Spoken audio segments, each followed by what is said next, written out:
রাজ্য প্রশাসনের বিরুদ্ধে কোনো রকম মন্তব্য সামাজিক মাধ্যমে করলে তার বিরুদ্ধে এফআইআর থেকে শুরু করে গ্রেপ্তারি পরোয়ানা জারি, এই ধরনের পদক্ষেপের ক্ষেত্রে সুপ্রিম কোর্ট বিশেষ নির্দেশিকা জারি করল।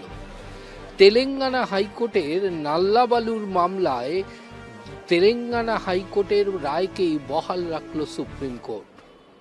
সুপ্রিম কোর্ট পরিষ্কার জানিয়ে দিল যে রাজ্যে কোনো ধরনের ঘটনা ঘটলে সেই ঘটনাকে সমালোচনার চোখে দেখে যদি কোনো ব্যক্তি সংবাদ মাধ্যমে বা সামাজিক মাধ্যমে, এমনকি কার্টুন বা অন্যান্য কোনো মাধ্যমে তার সমালোচনা করেন, তার বিরুদ্ধে কোনো রকম গুরুত্বপূর্ণ পদক্ষেপ গ্রহণ করা যাবে না।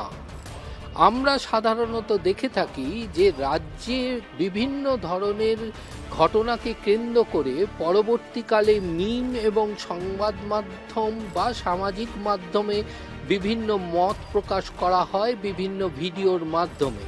এছাড়াও কার্টুন উপস্থাপিত করে সেই ঘটনার সমালোচনা করা হয়, যার প্রেক্ষিতে বিভিন্ন সময় বিভিন্ন থানাতে অভিযোগ দায়ের হয়, এমনকি তাদের বিরুদ্ধে গুরুত্বপূর্ণ পদক্ষেপ গ্রহণ করা হয়। তেলেঙ্গানা ভার্সেস নাল্লাবালুর মামলায় এই ধরনের অভিযোগ ওঠার পর তা কিন্তু রাজ্যের পদক্ষেপকে সম্পূর্ণভাবে খারিজ করে দিয়েছিল তেলেঙ্গানা হাইকোর্ট। পরবর্তীকালে তেলেঙ্গানা হাইকোর্টের সেই রায়কে চ্যালেঞ্জ জানিয়ে সুপ্রিম কোর্টের দ্বারস্থ হয় তেলেঙ্গানা রাজ্য। তেলেঙ্গানা রাজ্যের সেই আবেদন খারিজ করে দিয়ে তেলেঙ্গানা হাইকোর্টের রায়কেই বহাল রাখল সুপ্রিম কোর্ট। পাশাপাশি সুপ্রিম কোর্ট জানিয়ে দিল এই ধরনের ঘটনা যদি কোনো রাজ্যে ঘটে থাকে তাহলে তাদের বিরুদ্ধে কোনো রকম গুরুত্বপূর্ণ পদক্ষেপ গ্রহণ করা যাবে না। পশ্চিমবঙ্গ রাজ্যে এরম ধরনের ঘটনা আমরা পূর্বেও দেখে এসেছি। অম্বিকেশ মহাপাত্র থেকে শুরু করে বিভিন্ন মানুষ যখন কার্টুন এবং সমাজ মাধ্যম বা সামাজিক মাধ্যমে তাদের মত প্রকাশ করেন রাজ্য সরকারের কোনো রকম ঘটনার, তখন দেখা যায় যে তাদের বিরুদ্ধে এফআইআর দায়ের হয় বা অভিযোগ দায়ের হয় বা গ্রেপ্তারি পরোয়ানা জারি হয়।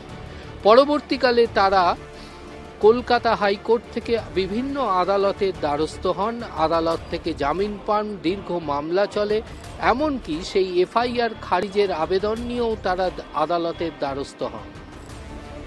এখন দেখার যে সুপ্রিম কোর্টের এই রায়ের পর যথেষ্টভাবে প্রভাব পড়বে আইনজ্ঞ মহলে। আইনজ্ঞ মহল যেটা মনে করছে, এরপর থেকে যে কোনো রাজ্য এই ধরনের পদক্ষেপ গ্রহণ করতে গেলে বিশেষভাবে সুপ্রিম কোর্টের রায়কেই মাথায় রাখতে হবে।